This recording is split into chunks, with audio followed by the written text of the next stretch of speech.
Yeah, Brianna, this will be our first chance to ask questions for the U.S. reaction to that strike in Doha, with Israel making blatantly clear today that it was directly targeting Hamas leadership that was stationed in Doha. They're living there or there for these talks, as Qatar has played a central role in trying to mediate a ceasefire to hostage release ever since October 7th, months ago. Indicated that federal funding is well aware, which Trump himself was in Doha not that long ago, meeting with the Qatari Prime Minister, other Democrat-led states to get cover on public safety tax dollars are at risk. You also had the FBI now it's an open question of say what that that this agency has been probing this since day one, meaning we may see federal charges come down. The attention from the administration coming despite resistance for some time from local White House mayor saying to media for not sharing video of that heinous killing, citing the need to respect the victim's family. Look at the rap sheet about what they individual knew had about this spans strike. more than I will a say that decade sources are of told multiple CNN that the instances of United States failures was by notified courts and as the strike magistrates, was happening, putting as those we were person carrying back out on the this streets, attack even inside at the Doha. But it's not clear against yet the urging the of his extent own of mother, knowledge that or it should not be out in participation, public, because obviously you're seeing an telling Israeli the local statement station saying there, that it was Charlotte conducted by Israel alone and with their own decision making here. So a lot of questions about what this means also at cashless bail you policy can't ignore as he what tries to President direct Trump some of himself the said criticism towards the issuing what Democrats he calls they the last warning soft on crime policies that they had. We also have this story emerging in the Middle East. You had Israel's strikes on Hamas targets in Qatar really rippling the region, could have trickle-down effects on the Abraham Accords, and also poses big questions about what this means for the war in Gaza and whether it's possible to see an end and it to remains to be seen if that solution stands. We've seen the reports facing a dogged targets from that attack, and now with the negotiators that trove of files yesterday from the Republicans, so a lot of questions including Jeffrey Epstein's last will and testament, that birthday book with letters that the president knew was not the president's signature. The president green-lighted it, of course, reporting the White on House that letter. Now President Trump says he's not commenting this further, and directed all comments to his staff. But obviously this is something that is also being driven by Republicans on Capitol Hill, with several of those Republicans trying to force the Justice Department to release all of the Epstein-related documents that it has in its capacity. Whether or not that ultimately happens remains to be seen. But this has obviously been an issue for the White House that has not gone away despite their best efforts. And so we obviously wait to see what is said about that at this briefing. Also, the new job reports and provision from the BLS that came out today is going to be a key topic for this White House, as that has been something that obviously has been a center of controversy after they've hired Dr. Erica McIntyre from the BLS, the commissioner there, because the numbers that they did not like, arguing that that data was faulty. Now, of course, we'll see what they have to say about these new numbers that came out today.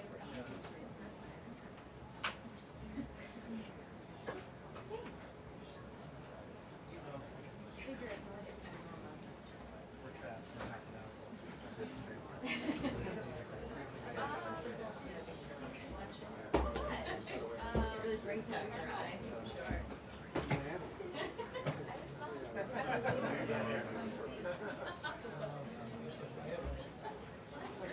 Yeah.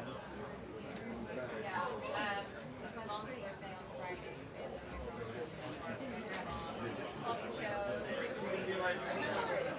we saw Holiday Kitchen, and then the bottom of the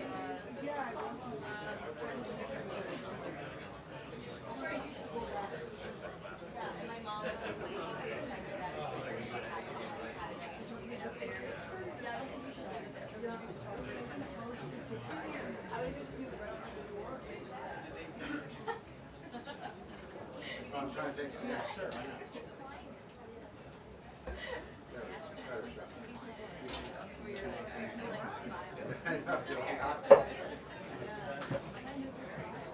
Yeah, that was just for your shot. Yeah, I can take it.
Oh,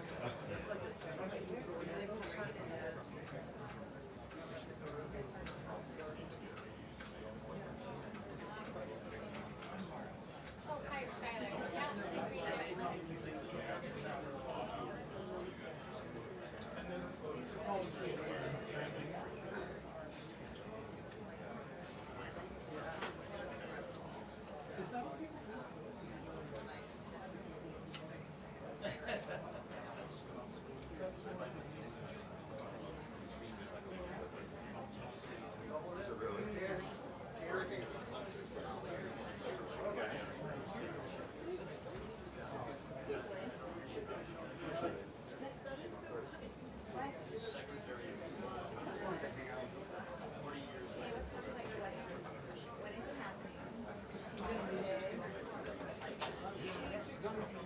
meeting like this. Oh my god.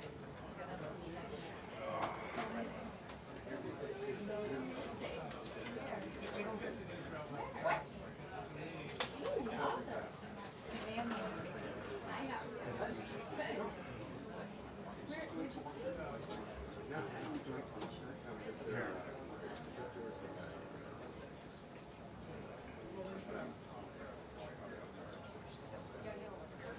Oh my god.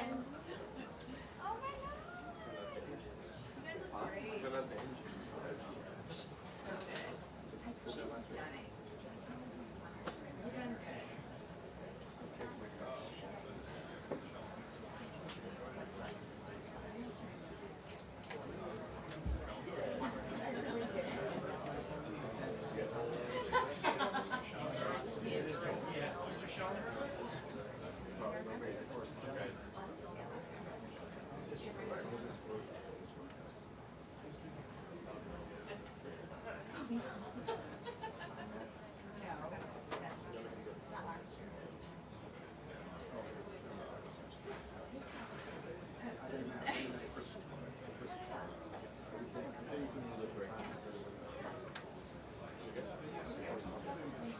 I can tell who's been here frequently. Yeah, I wouldn't mind. That's right.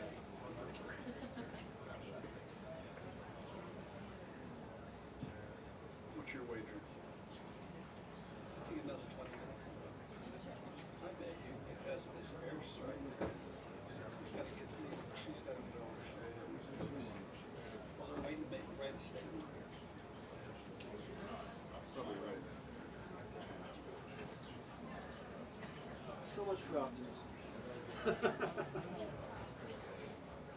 I don't know. Hopefully I'm wrong. Can you do me a favor? Can you grab the water bottle in my backpack? It's on the left side.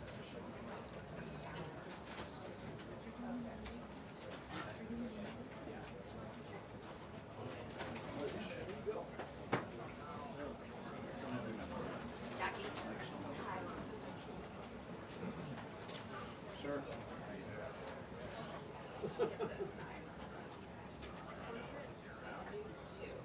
This has the.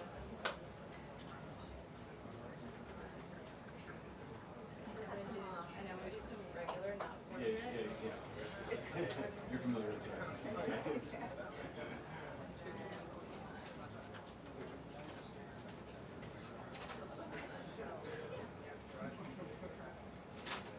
gotta be something in there that's good. I tried to cut yours with left hand and I used them. Feel free to crop or do much different. We do 3/4 of the year Berkeley and a quarter now in Austin. I'm Mike Sheldon. Okay.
Yeah, literally. Like, I'll do a group text. Thumbs up if you're having.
Good afternoon, everybody.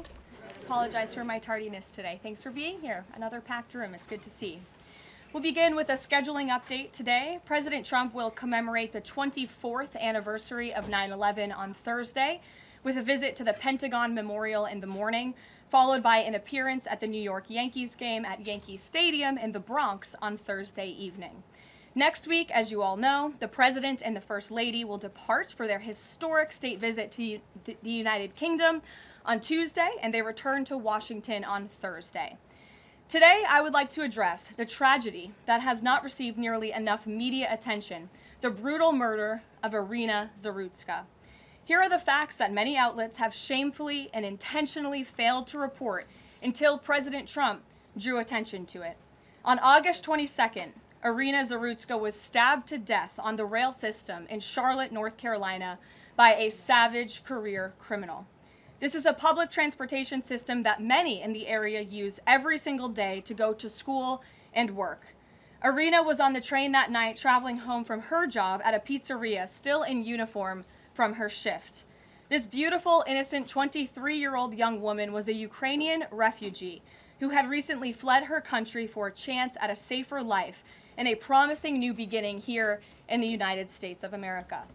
But tragically, a public transportation system in a major American city was more dangerous than the active war zone that she left. The President and the entire White House are praying for her family and friends during this unimaginably difficult time. But while we extend our thoughts and prayers, we must also seek justice for this crime and call attention to this heinous incident. Surveillance video of the killing was finally released to the public this past Friday. It shows the alleged killer, DeCarlos Brown Jr., pull out a knife, get up from his seat behind Irina, and prepare to thrust a blade into her neck before the released footage gets cut. This is pure evil on full display. The most enraging and unacceptable part of this story is that her death was entirely preventable. DeCarlos Brown never should have been on that train that night. In fact, he should have been behind bars. DeCarlos Brown has been charged with crimes no fewer than 14 times, dating back to 2011, including for armed robbery, felony larceny, breaking and entering, and shoplifting. Brown had previously served 5 years in prison for a robbery with a deadly weapon charge, and he had also forfeited bonds 3 different times, twice in 2014 and once in 2023. Despite all of this past documented criminal history, when Brown was arrested yet again in January of this past year, a Democrat judge, who I will add was a strong supporter of former Vice President Kamala Harris, released this insane criminal once again without requiring him to pay any bail. He simply had to sign a written promise to return for his court hearing. Think about how crazy it is to ask a career criminal, someone who by definition repeatedly breaks the law, to just sign a written promise and come back again another day. This is madness. This monster should have been locked up, and Irina should still be alive. But Democrat politicians, liberal judges, and weak prosecutors would rather virtue signal than lock up criminals and protect their communities. And perhaps most shamefully of all, the majority of the media, many outlets in this room, decided that her murder was not worth reporting on originally because it does not fit a preferred narrative. Many of the journalists in this room spilled plenty of ink trying to smear Daniel Penny for defending a subway car from a deranged lunatic in New York City, but none of those same reporters lift a finger to write stories about an actual murderer. Here's the truth that every American must know. Too many innocent people across the country continue to pay the price of the failed experiment known as cashless bail that has been championed by the Democrat Party for years. All the way back in 2020, North Carolina's then Democrat Governor Roy Cooper established a so-called task force for racial equity and criminal justice. Sounds nice, but it's not. That task force was co-authored by then Attorney General and current Democrat Governor Josh Stein. It recommended, quote, reimagining public safety to, quote, promote diversion and other alternatives to arrest. It also advised to de-emphasize some felony crimes, prioritize, quote, restorative justice, and eliminate cash bail. Democrats in North Carolina and nationwide are consumed with pushing a woke, soft-on-crime agenda, no matter how many innocent Americans suffer as a result. Instead of aggressively prosecuting and locking up violent criminals, the Democrat-backed cashless bail approach lets these criminals roam free in our country to offend again and again. These reckless policies have turned too many of American cities into hunting grounds for career criminals who mock our justice system, drain law enforcement resources, and wreak havoc on law-abiding citizens. Enough is enough, and that is why President Trump is doing everything in his power by taking action to undo these absurd policies. The president recently signed a powerful executive order directing the AG to submit a list of states and local jurisdictions with cashless bail policies so that the Trump administration may identify federal funds that are being provided to these states and can potentially be suspended or terminated. President Trump firmly believes that to maintain order in public safety, we must incarcerate individuals whose pending criminal charges or criminal history demonstrate a clear, ongoing risk to civil society. This is a common sense and sensible approach that the vast majority of Americans agree with, and it's time for the Democrat Party to get on board with what is right. When these criminals are caught, they must be prosecuted to the fullest extent of the law and be sent to prison, where they can no longer terrorize our streets. This is the mandate the American people delivered to President Trump, and it's a mandate he intends to fulfill. Staying on the topic of public safety, new preliminary data released today by Customs and Border Protection in August shows that President Trump has delivered the most secure border in American history. For the fourth straight month, 0 illegal aliens were released into the United States by CBP. Nationwide encounters are down 93% below the peak of the Biden administration. Border Patrol apprehensions on the southwest border in the entire month of August were less than what was apprehended in 4 days in August 2024 under the Biden administration. President Trump has ended disastrous Biden illegal alien invasion, and he sealed our border in record time, keeping this central promise he made to the American public. With that, I will take your questions. Here in our new media seat today, we have Michael Schellenberger, who is the founder of Public News with nearly 2 million readers and subscribers. Michael, thank you for being here today. Thank you. And why don't you kick us off? Sure. Thank you for making space for new media. Nice to meet all of you. It's great to be here. I want to see if you could give some insight into whether the president is considering additional measures against Europe and Brazil, not just for censorship, but also for preventing political candidates from actually competing in elections. We've now seen in Romania, France, and now Germany with Joachim Paul, efforts to basically just prevent candidates from being able to compete in elections. The president has shown some concern around President Bolsonaro, who's being prevented from running.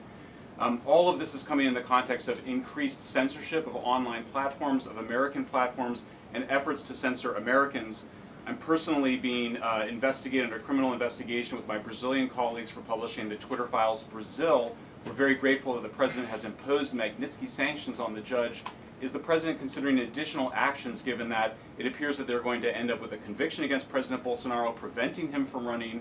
Is he considering doing anything about this crackdown in Europe? I mean, it's shocking to see Joachim Paul, this mayoral candidate in Germany, the criminal indictment against him cites him, quote, saying that he loves the Lord of the Rings as reason why he's an extremist and shouldn't be able to run. So I just wonder if you could speak to that. And again, I'm grateful to be here. Nice to meet you all. And I'm grateful for what the Trump administration has done to push for free speech abroad. Well, thanks for being here, Michael. We appreciate it. Freedom of speech is arguably the most important issue of our time. It is enshrined in our Constitution, and the president believes in it strongly.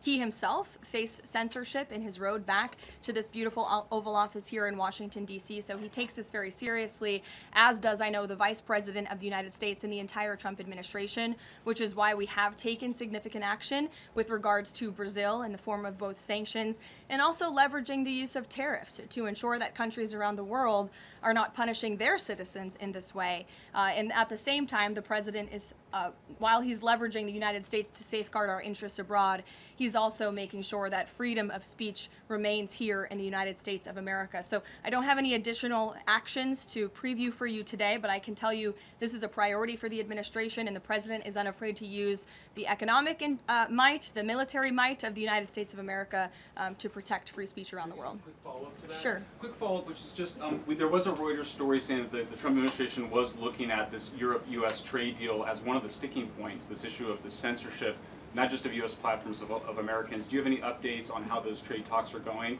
And I also wonder if the president is concerned about NATO membership. NATO membership requires that you be a democracy and you have free speech.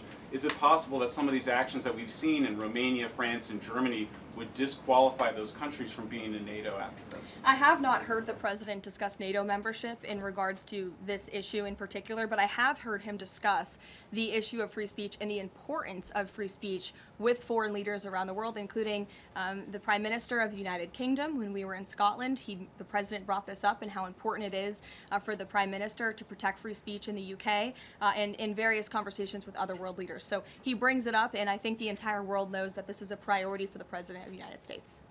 Gabe. Thank you, Caroline. Regarding the Israeli strike in Doha, how much time or how much of a heads up did the U.S. get, and does the president support the strike? Sure. Well, I have a statement to read for all of you with respect to the Israeli strike in Doha, and here it is. This morning, the Trump administration was notified by the United States military that as Israel was attacking Hamas, which very unfortunately was located in a section of Doha, the capital of Qatar.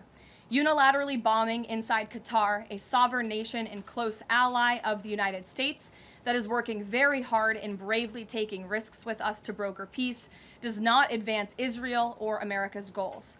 However, eliminating Hamas, who have profited off the misery of those living in Gaza, is a worthy goal. President Trump immediately directed Special Envoy Witkoff to inform the Qataris of the impending attack, which he did. The president views Qatar as a strong ally and friend of the United States and feels very badly about the location of this attack. President Trump wants all of the hostages in Gaza and the bodies of the dead released, and this war to end now. President Trump also spoke to Prime Minister Netanyahu after the attack. The Prime Minister told President Trump that he wants to make peace, and quickly. President Trump believes this unfortunate incident could serve as an opportunity for peace. The president also spoke to the Emir and Prime Minister of Qatar and thanked them for their support and friendship to our country. He assured them that such a thing will not happen again on their soil. And to be clear, the president disagrees with the location of the strike, and that he passed that along to Prime Minister Netanyahu. The president just confirmed that in the statement that I just read to you, which I spoke with him about before coming out here. Caroline, Jackie. Thank you, Caroline. So is the president upset with Netanyahu now? The president made his thoughts and concerns about this very clear, and he spoke again both to Prime Minister Netanyahu and also the Emir and the Prime Minister of Qatar after this attack. And the president has always made it very clear that he wants peace in the Middle East, just like he sought that and accomplished that in his first term. He expects all of our allies and friends in the region, that includes both Qatar and Israel, to seek peace as well. And he wants to see that happen, and he's working with all of our allies in the region to get that done. Are there any consequences, so to speak, for Netanyahu doing this, as it sounds, against the president's wishes, or at least his belief that it was appropriate? Is there going to be any directive from the president to Netanyahu in terms of what's allowed in the future? And also, is there any concern this could jeopardize the Abraham Accords? Look, that's a decision only the president can make. With respect to your first question, to answer your second question, as you heard from the president, he said he believes that this can serve as an opportunity for peace, and he's still actively and aggressively pursuing it with all of our allies and partners in the region. Jennifer. Just to follow up on that, Caroline, are you able to say how often the president spoke to the Prime Minister of Israel before this? Because that's one question. And then what did he mean on Sunday when he posted, "I've given my last warning to Hamas," etc.? He wasn't talking about this strike on Doha? No, he was not. As I told you, the Trump administration was notified by the United States military that Israel was attacking Hamas, and the president spoke to the Prime Minister after the attack, as well as, again, the Emir and the Prime Minister of Qatar. And I know Secretary Rubio and Special Envoy Witkoff were present for that call with the Qataris as well. Reagan. Thanks, Caroline. I have two questions for you on the crime crackdown. Sure. Democrats have tried to argue that red states have higher crime rates while overlooking problems of high crime in blue cities. I'm wondering if the president would consider working with red state governors to fix high crime in blue cities like in Memphis, Tennessee.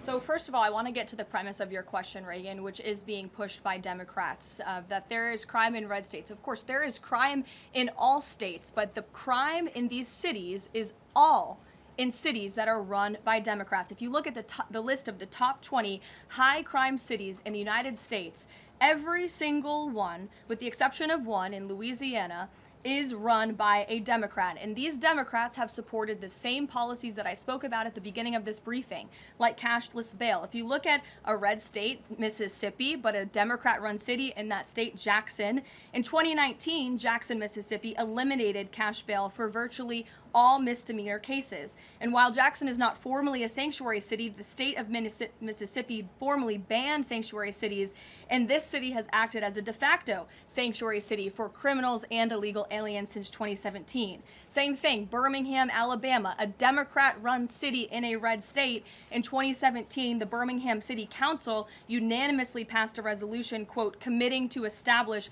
sanctuary policies. So if you actually look at the facts from these Democrat-run cities, these are cities that are run by Democrats and by by members of the Democrat Party. These are blue cities, and they have all supported these disastrous policies which allow repeated career criminals back onto the streets to further commit acts of violence. And so to answer your question, yes, the president wants to work with anyone across this country who wants to end these horrible policies and to bring law and order to our streets. And I think that is proven by his tremendous cooperation with the mayor of Washington, D.C. and our nation's capital. And just look at the results of that. And I do have some updates for you on the D.C. crime crackdown if anyone is interested.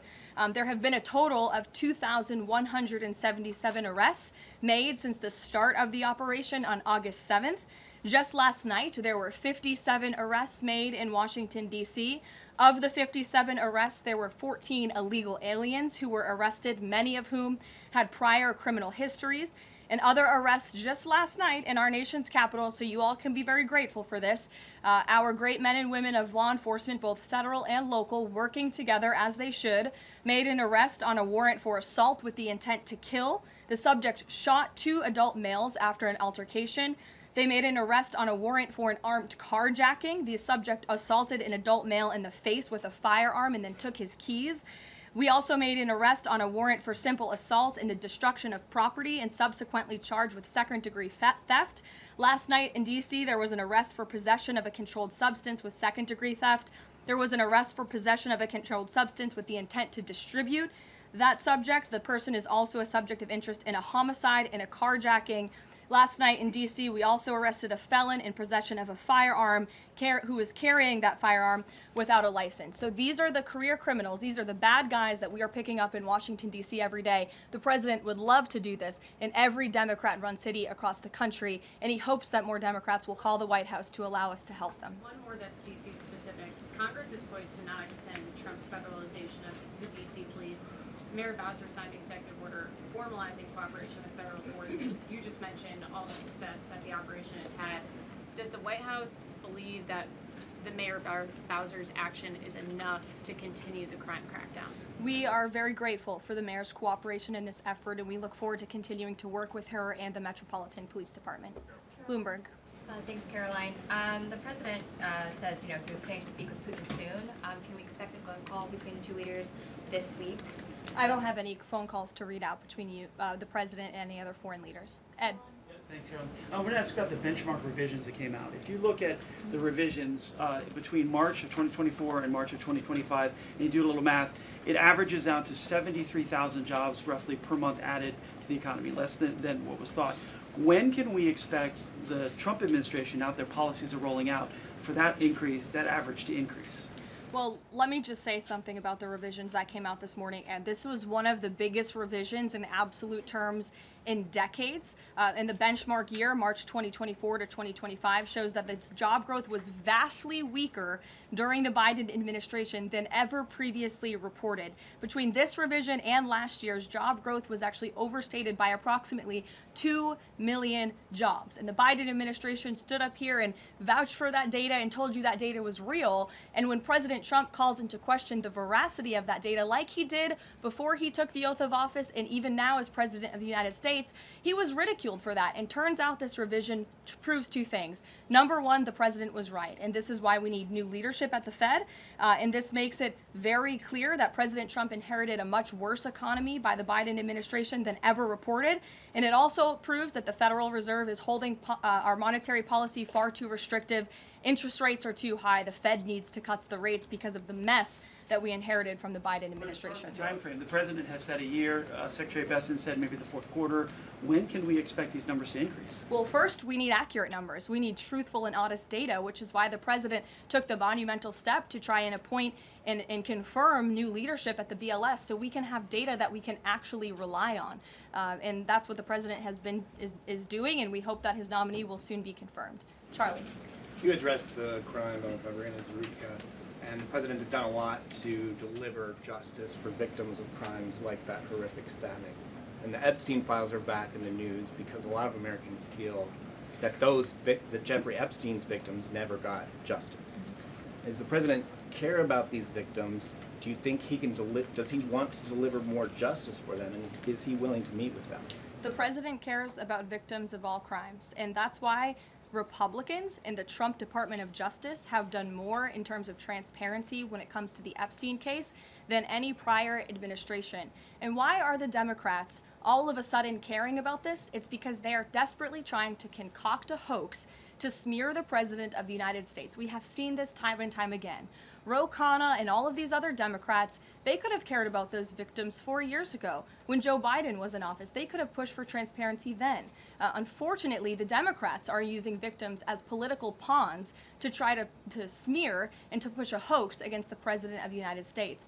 And I will get you numbers on the amount of child predators that this administration and this FBI and this Department of Justice have locked up under President Trump's leadership. We have done more than any president to protect victims of crime, especially disgusting, heinous sexual crimes, and that includes the deportation of illegal aliens who are perpetrating these crimes against innocent victims in our country right now today, and that remains a top priority for this administration. Does the president, will he meet with the victims? On the Doha strikes, did the president speak with Netanyahu before they were carried out? Did he urge him to not go through with it, or did they only speak afterwards? Again, I read you a statement. The Trump administration was notified by the United States military that Israel was attacking Hamas.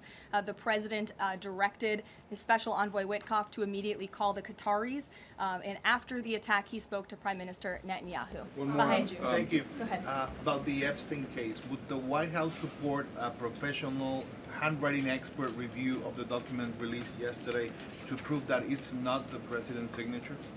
Sure, we would support that. And in fact, I have already seen many forensic analysts of signatures coming out. I believe it was the Daily Signal that published a piece with 3 separate signature analysts who said that this absolutely was not the president's authentic signature. And we have maintained that position all along. The president did not write this letter. He did not sign this letter. And that's why the president's external legal team is aggressively pursuing litigation against the Wall Street Journal, and they will continue to.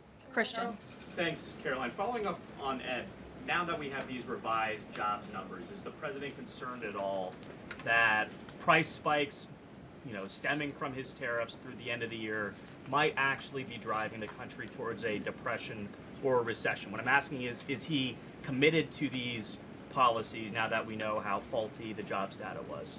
The president is committed to his policies because his policies are working, Christian. And there have been a lot of people fear-mongering about inflation in this room, but it just has not come to fruition. On a monthly basis, CPI inflation has now come in at or below the market's expectation for 6 consecutive months, every month that President Trump has been in office.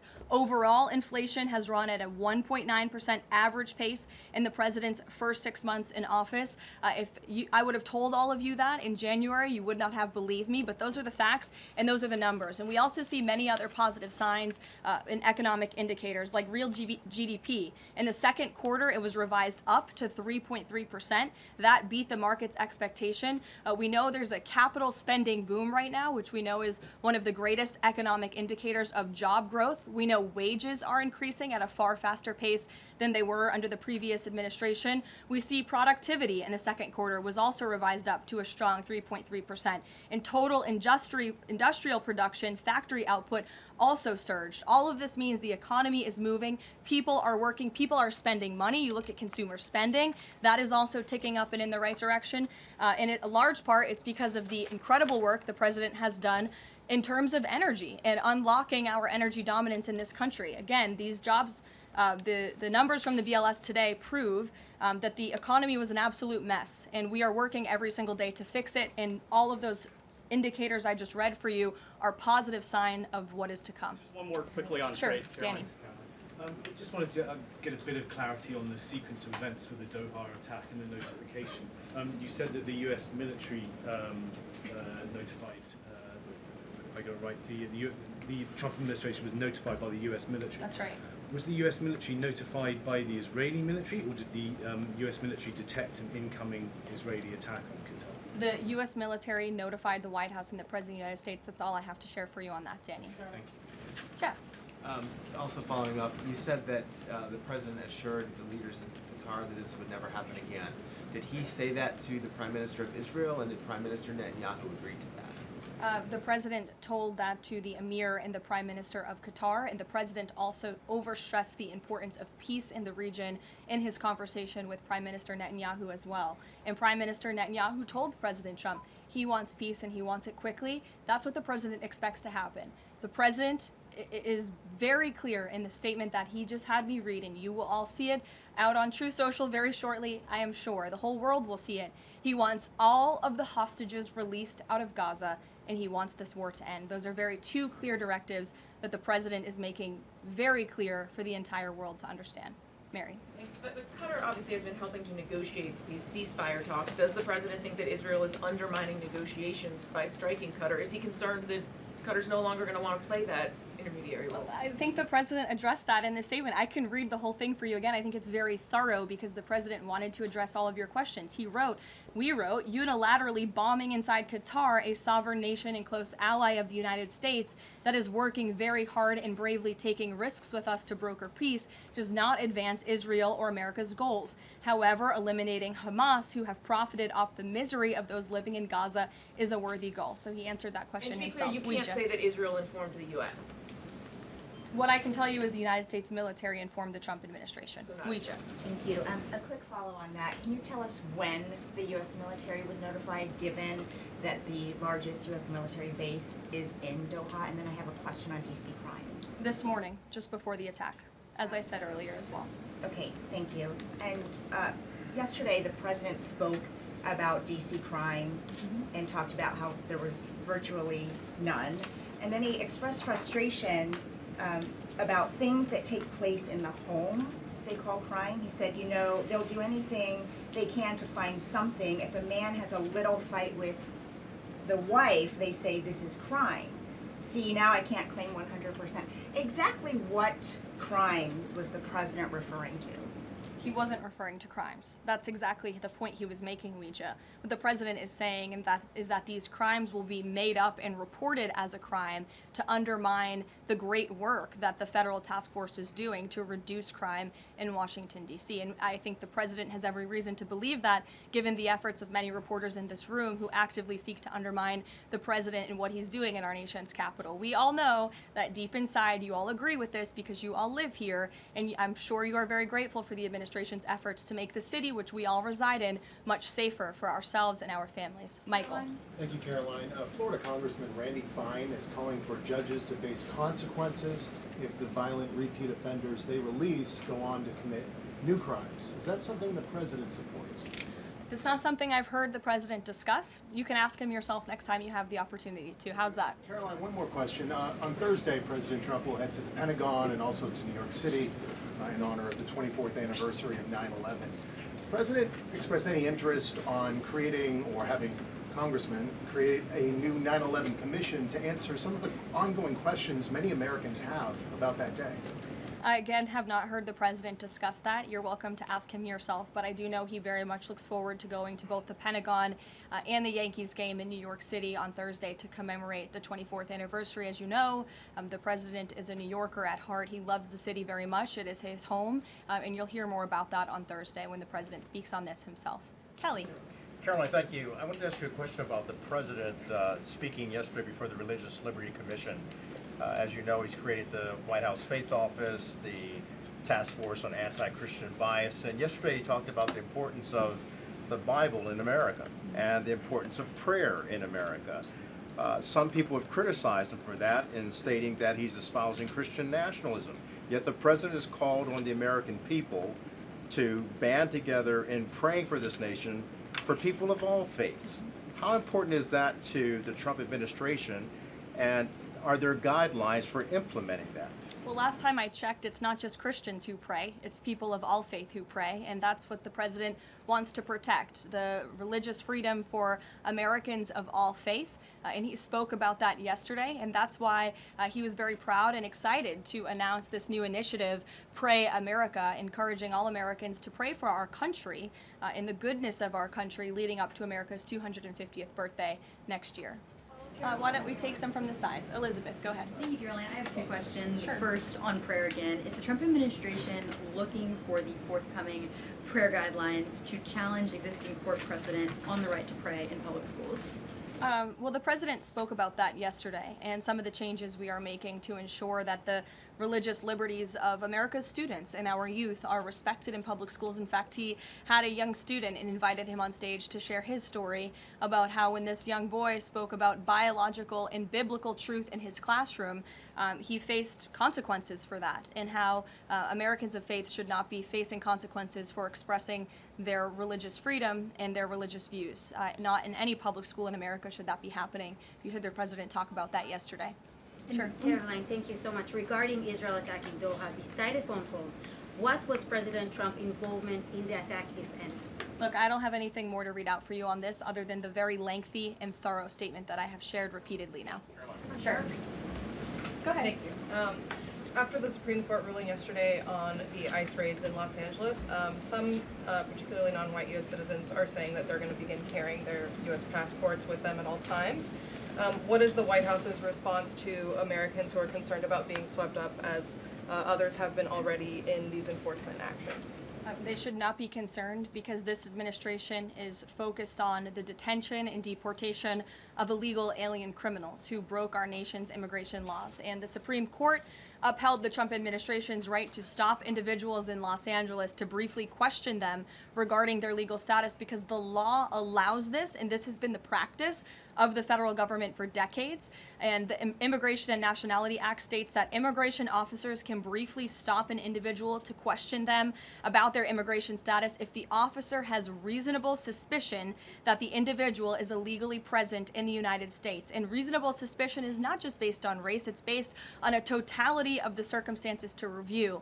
And I will tell you, I spoke to our border czar about this morning. When ICE goes out to conduct a targeted operation to deport illegal criminals from our community, they are doing so with intelligence, they are doing so with law enforcement sources, they are doing so in most cases with the backing of local law enforcement who know exactly where these illegal alien criminals and drug traffickers and drug dealers are hiding in plain sight in American communities. And the men and women of ICE are doing everything they can to not only follow the law, but to enforce the law. And it's about time that has happened, because we had 4 years of an administration who completely ignored and evaded our nation's very clear immigration laws, and the Supreme Court has reaffirmed that.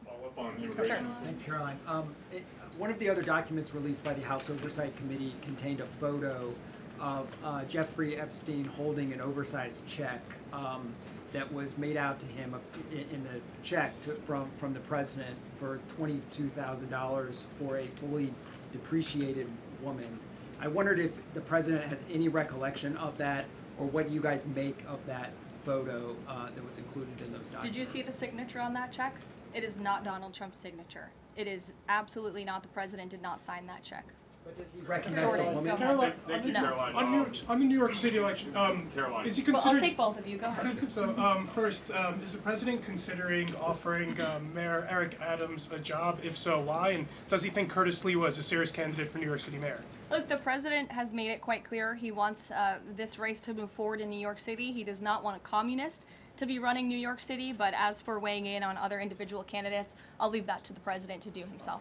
Caroline, and then following up on Reagan's question, you know, many of these highest crime cities in America, they're led by black mayors, including the three that you mentioned, Jackson, Memphis, Birmingham. So given that, what's your response to criticism from the left that Trump is targeting black mayors? Isn't he just trying to protect black people? The president is trying to protect all Americans from crime, and he wants to make all of our cities in America safe. And the fact is, the most dangerous cities in America are run by Democrats, overwhelmingly. And according to the FBI crime statistics, 19 of the top 20 cities with the highest murder rate are run by Democrats. And these high crime, Democrat-run cities are driving up the crime stats in otherwise safe red states. So of course he wants to address this problem. He's made that quite clear. You know, Mike Johnson, he came out and said that the president was an FBI informant. Do you know what he meant by that, if it's not true? I can affirm that is not true. I think the speaker was referring to the fact that President Trump kicked Jeffrey Epstein out of his Mar-a-Lago property for reasons the president has already discussed. John.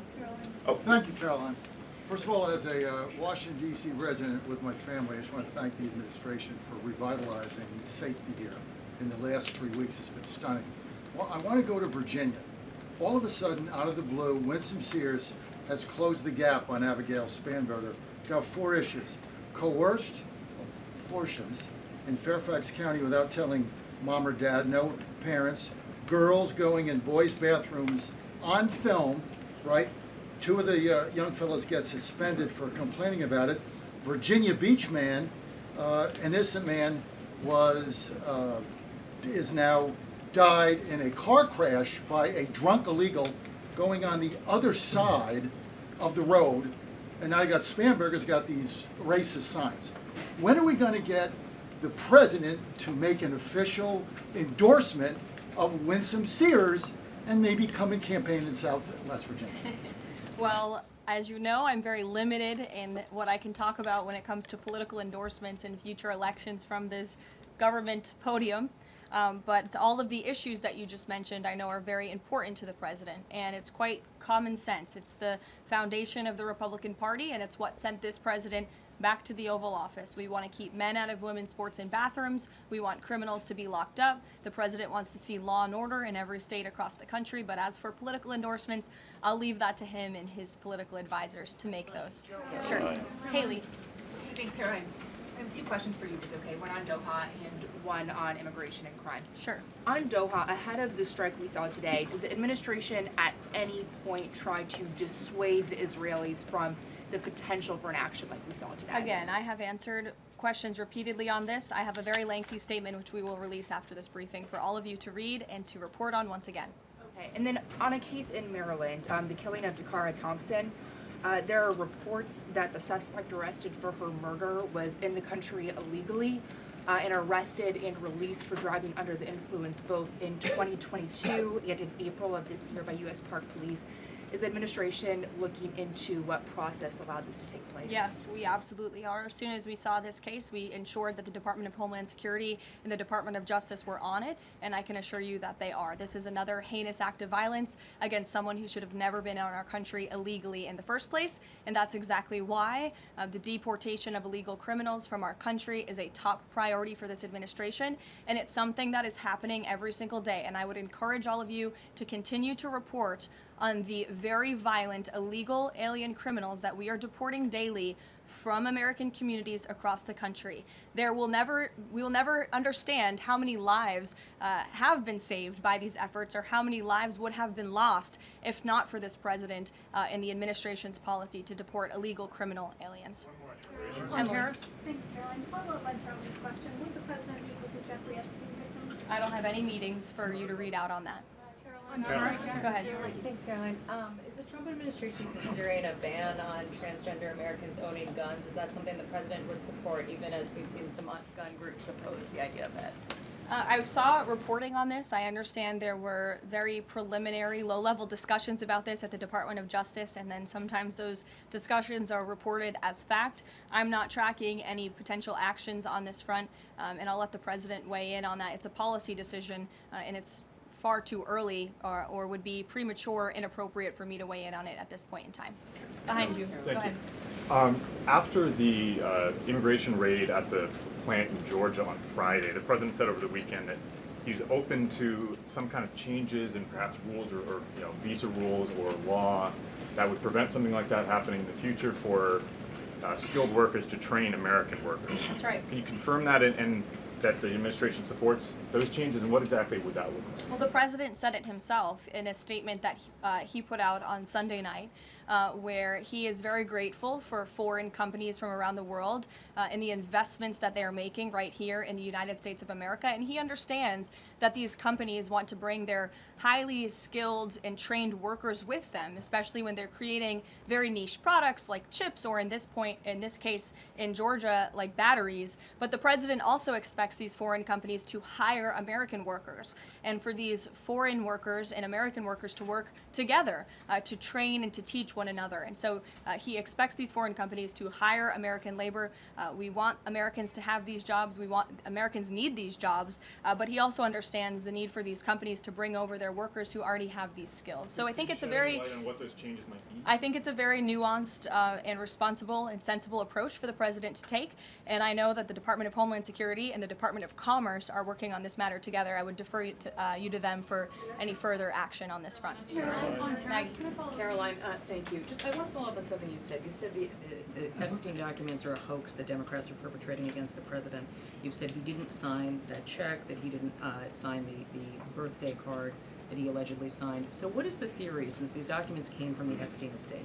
Who is I guess in your view, faking these documents? I did not say the documents are a hoax. I said the entire narrative surrounding Jeffrey Epstein right now that is absorbing many of the liberal cable channels on television is a hoax that is being perpetuated by opportunistic Democrats like Ro Khanna and the others whom you saw on that press conference outside of Capitol Hill, who are trying to push this hoax against the President of the United States. What exactly is the hoax? I'm just trying to understand what's fake. What's fake is not the The documents. hoax is the Democrats pretending to care about victims of crime when they do not care about victims of crime, when they have done nothing to solve crimes, when they have done nothing to lock up child pedophiles and child rapists across the country, and when they are now using victims as political props to try and, again, smear the President of the United States and drag on this bad story about him. It is a distraction. The Democrats view this story as nothing more than an attempt to distract from the accomplishments and the achievements of this administration. And that is what we mean when we call it a hoax. If he didn't sign these, if you said he didn't sign the birthday card, he didn't do this, he also didn't do the check, those were in documents from the estate. So what is the working theory as to why he's in them? The president has one of the most famous signatures in the world, and he has for many, many years. You know that, Maggie, you've covered him for a long time, long before he assumed this office when he was a businessman in New York. The president did not write that letter. He did not sign those documents. He maintains that position, and that position will be argued in court by his lawyers. The president is very confident he is going to win this case. Karoline, thank you. Is the president planning to meet with Eric Adams in New York, maybe at the Yankees game? And has he personally talked to him about the race? I am not tracking any meeting with Mayor Adams at this time, but if that happens, I'm sure the New York Post will be one of the first people to know about it. I'll take a couple more questions. Why don't we go to the back? Tom Dempsey with News Nation. Regarding the growing U.S. military News presence, Nation, all the way in the back.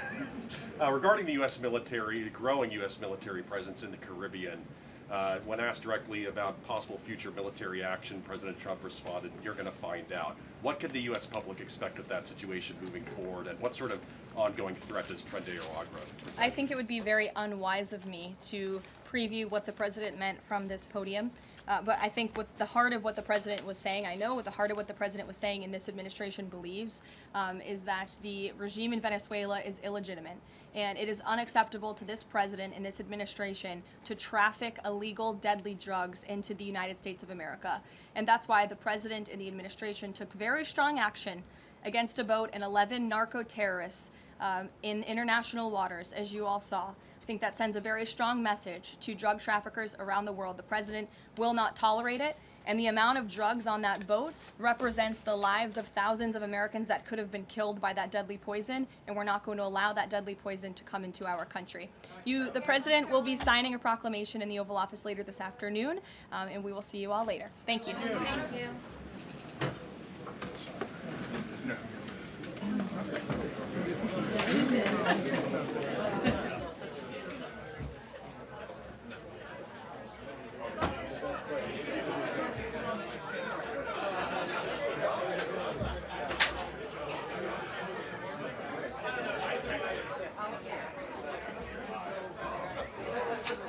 They said they were not notified.